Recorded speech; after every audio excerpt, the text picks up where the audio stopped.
Читать книги полезно. Мы роботы, это понимаем, поэтому и помогаем книгокопу. Кашляют ли рыбы?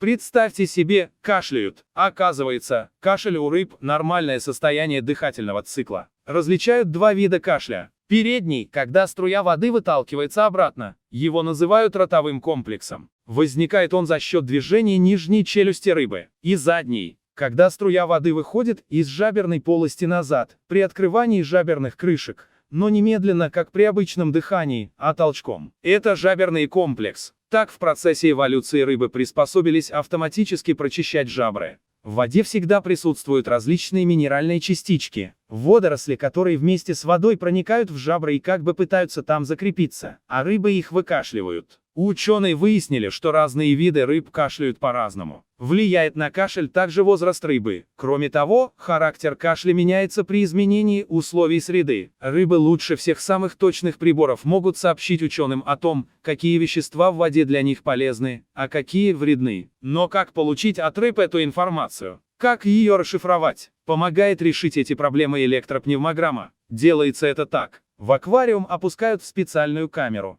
представляющую собой пластмассовый цилиндрик с отверстиями. Стеклянной палочкой направляют туда рыбку. Она не особенно сопротивляется, так как чувствует себя в цилиндре неплохо. Оба конца цилиндра закрывают. Специальные датчики, установленные с 4 сторон камеры, улавливают электрополя на расстоянии и подают импульсы, которые соответствуют колебаниям жаберных крышек рыбы. Ручки самописки вычерчивают кривые на движущейся бумажной ленте. Это и есть электропневмограмма. Сейчас, когда водоемы с каждым годом все больше загрязняются, эта работа ученых нужна и важна особенно. Ведь расшифровав электропневмограммы, для каждого водоема можно сказать, какую рыбу в нем можно выращивать, а также что нужно сделать, чтобы очистить его воду.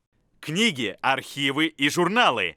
Это и многое другое на моем интеллектуальном канале книгокоп.рф.